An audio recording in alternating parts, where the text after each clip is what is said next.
Hi, Versal beings. Hello.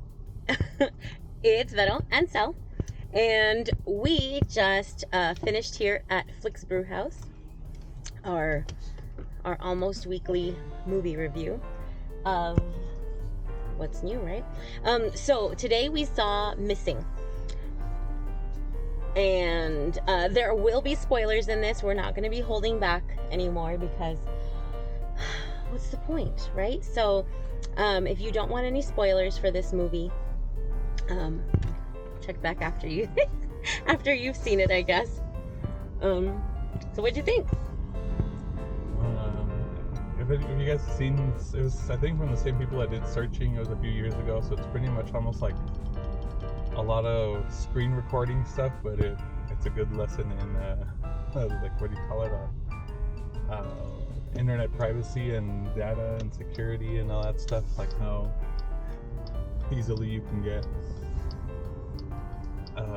Tracked. Yeah, Traced. Hacked. Yeah, and a bunch of stuff as safe or not safe as we think we are.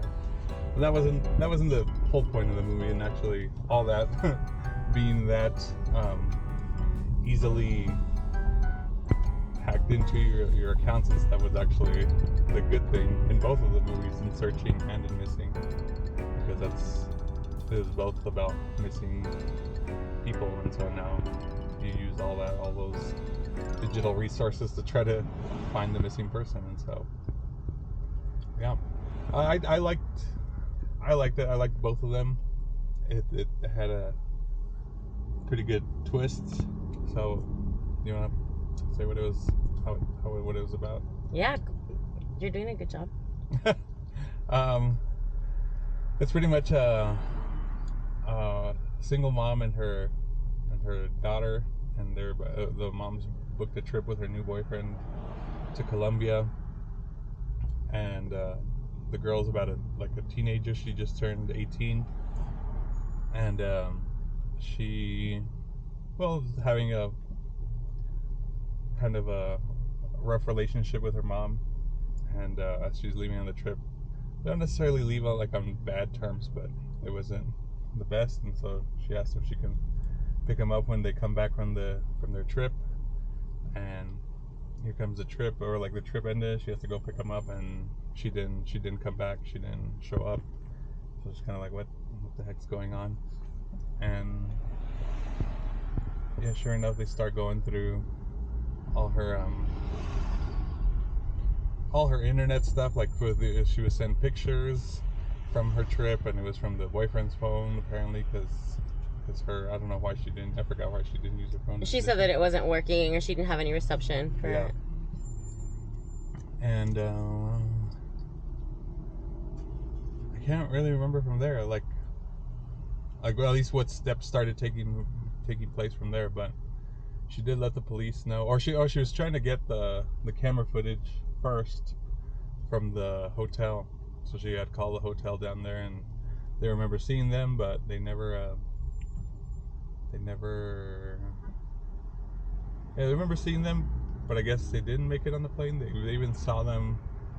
Well, they didn't have any footage of it, and it would be run over, right? Recorded over, so they weren't able to do anything like that. 48 hours to try to recover that footage. And of course, I mean, there's a huge barrier because you're in the United States, and the FBI didn't have any kind of jurisdiction in Colombia. Mm-hmm. So you're looking at this overseas,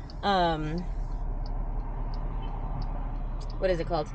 Kidnapping or missing persons. There's nothing that they can do for you, right? So This little girl did an amazing job, and she just starts going through all of this stuff and trying to figure out what's happening. She ends up finding a service where they do the favors or whatever. You hire somebody to do you a favor, so they have the service of that in Colombia, and she tracks somebody down, somebody that can help her run a few errands over there, so that he becomes her feet on the ground over there. And he tracks down some information about where their last known whereabouts. He had gone to the hotel. He couldn't get the camera footage, but he did. Found out where they were and stuff. Turns out, like, none of it was the lady at all. She had actually been kidnapped or something prior to even getting to Colombia. Wow, spoilers. Yeah, so yeah. Well, yeah, it kept leading on to like she still was trying to track her down, and they had the guy had stopped at a hardware shop to buy a lock, and so it's crazy just how like you just think worst case scenario for all these things, and and then you. Well, the lock one, like I guess you start thinking worst case scenarios for the lock, and then it turns out it was going to be one of those at a bridge where you put the lock with your initials on whatever, and so that's what it was. And then she even found a live cam from like tourist destinations, and then it shows them there, and then the guy apparently proposed to her and whatever, and so it's like this whole big happy thing. And so she kind of keeps going back and forth about the guy because he seems kind of fishy, and then he was an ex-convict, and so she didn't know how to feel about him, so she keeps kind of going back and forth like, no, this guy's a weirdo, and then no, never mind, maybe he did really like my mom, and then no, back to he's being a weirdo. And so it kind of keeps going back and forth, and then the guy has messages, and he's using like also like other like what do you call it, encrypted like messengers and stuff, so you can get rid of the messages and whatever. And that's where he finds some lady, and that's where like the little girl's like, oh, she was cheating on my mom or whatever, and she looks up her Instagram profile, and that she's an actress, and so that's what Vero just said. Turns out that she's an actress impersonating the mom, so the mom was never even went to Colombia. Something happened before.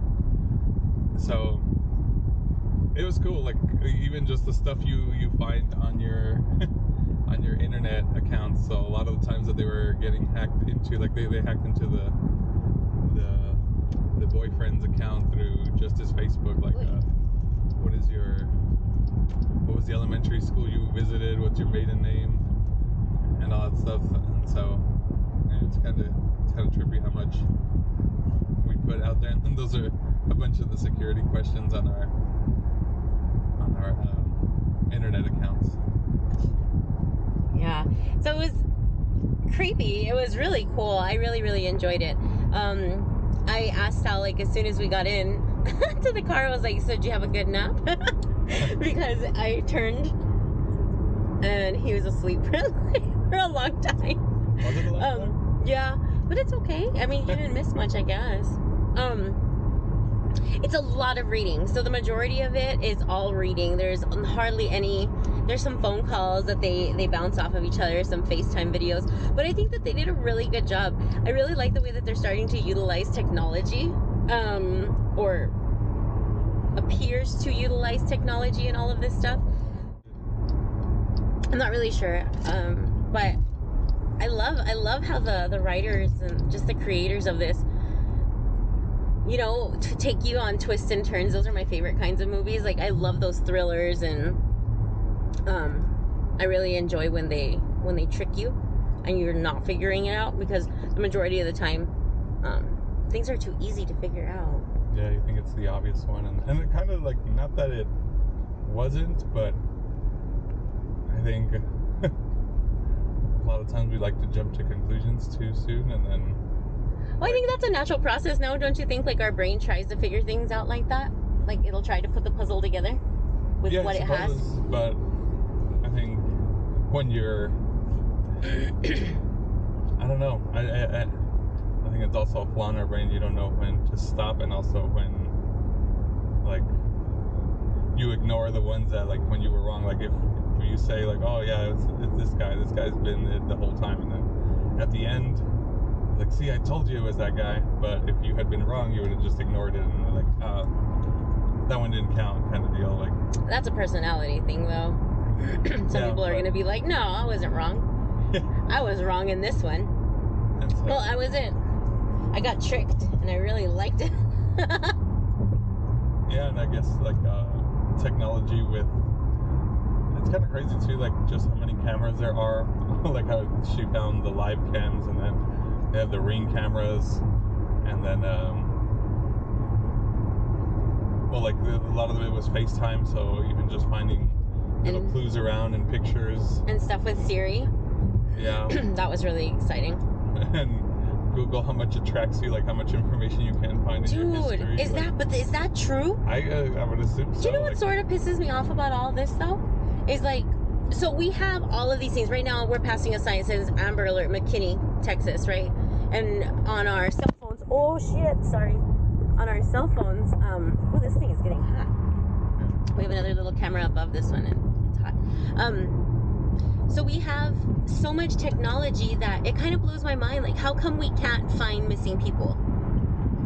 How come we haven't, like, how is it because they're just a part of the system, right? And the system only tracks like at certain times because it's work, and like this little girl is just like absolutely searching for her missing mother, and she finds her. Essentially, she figures out all of this stuff.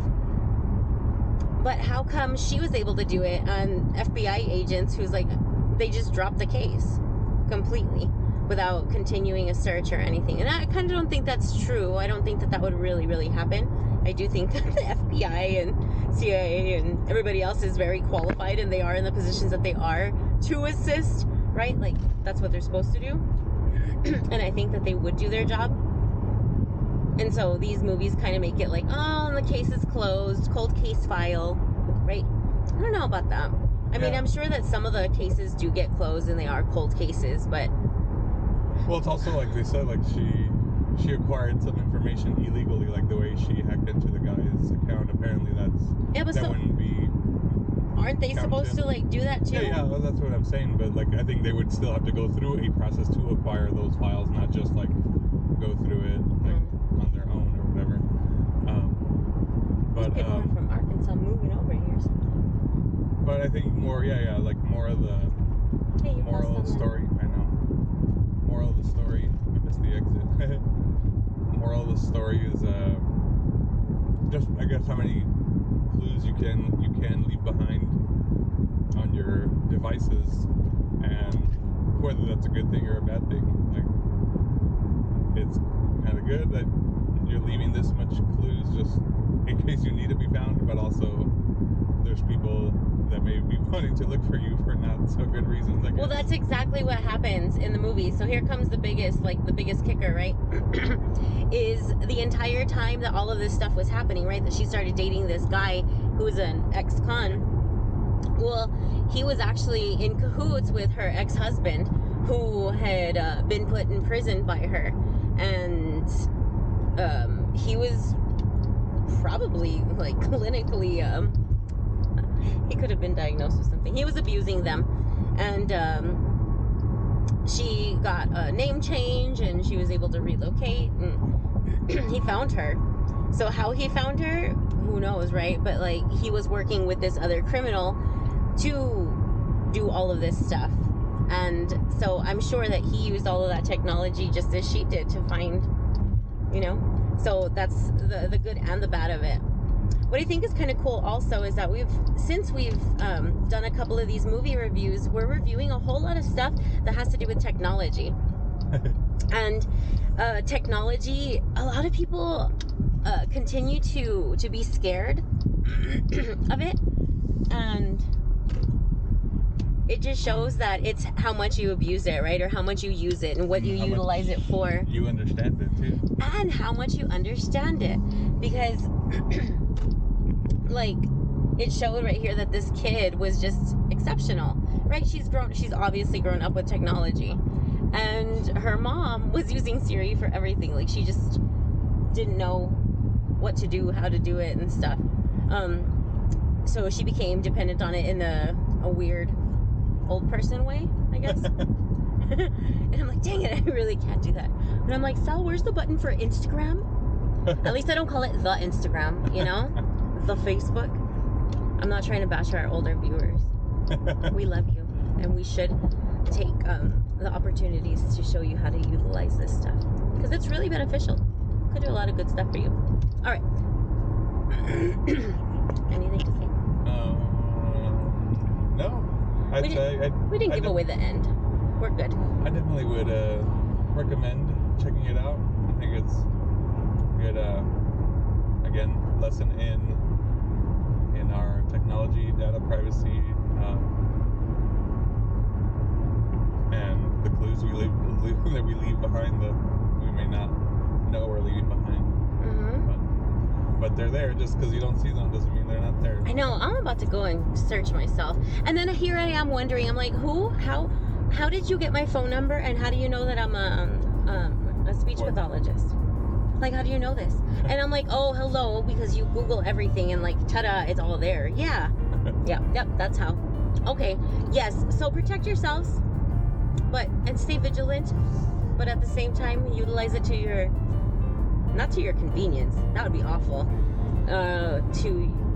Well, if somebody goes missing, then you know how to do it. Use it wisely. Better said. Use it wisely. Guys, go and check it out. It was really fun. It's also something that you could just like absolutely sit at your house and watch with a bag of popcorn. Yeah, it's not like you don't have to go to the theater to see this one, but we had like searching and we wanted to see this one. Yeah, I really did want to see this one. I'm very excited. This guy better not cross the street. If he does, it's on camera.